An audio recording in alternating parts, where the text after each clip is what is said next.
Olha, a gente fala de cultura o tempo todo, né? Cultura da empresa, cultura pop, cultura do cancelamento. A palavra está em toda parte. Mas, e se eu dissesse que esse conceito, que parece tão antigo, na verdade tem uma origem secreta e, olha, bem surpreendente? Vamos desvendar essa história agora. E para guiar a gente nessa jornada, a nossa base vai ser a obra Cultura em 250 Conceitos e Definições, do grande antropólogo Luiz Newton Correia. É o nosso mapa, sabe? Para não nos perdermos nesse caminho.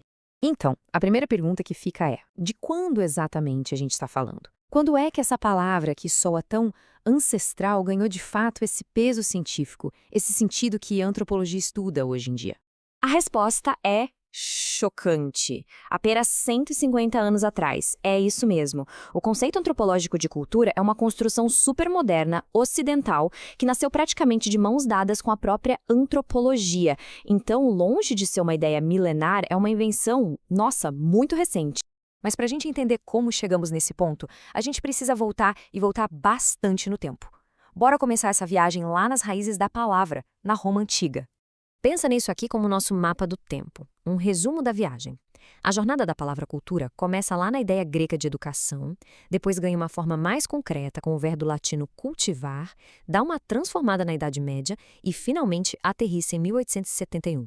É aí que a coisa vira ciência. E a origem de tudo, o ponto zero, tá aqui, no verbo latino colere.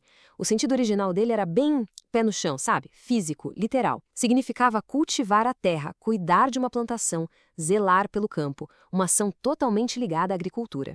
E é aqui que acontece a primeira grande virada na história dessa palavra. Bem cedo, os romanos tiveram uma sacada genial. Do mesmo jeito que se cultiva a terra, também se pode cultivar a mente.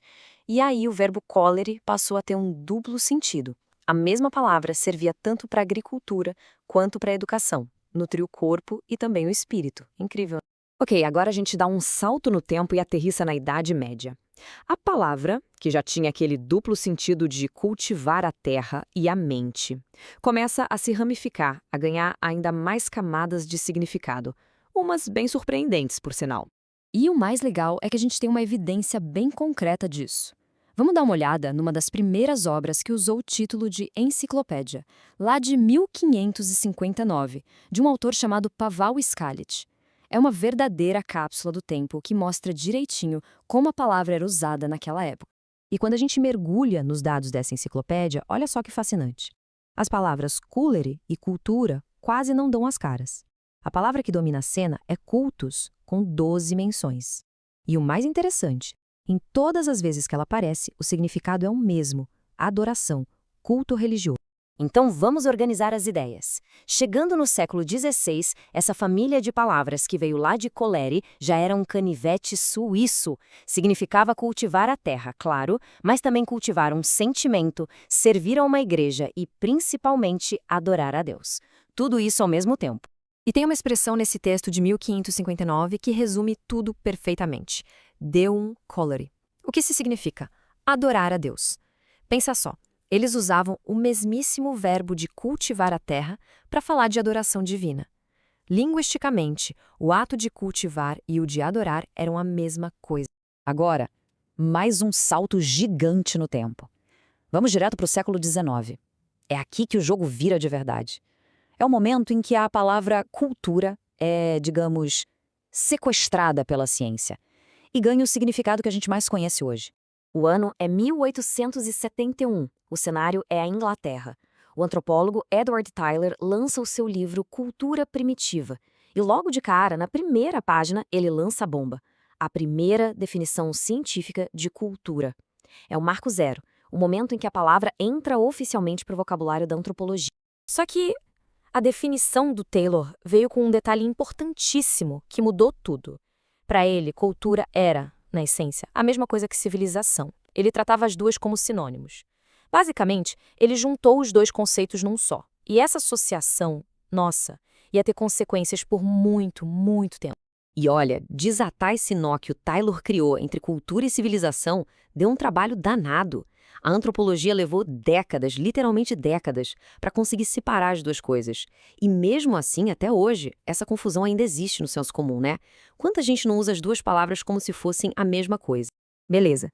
Depois de toda essa viagem, a pergunta que fica é: e daí? por que essa história toda importa?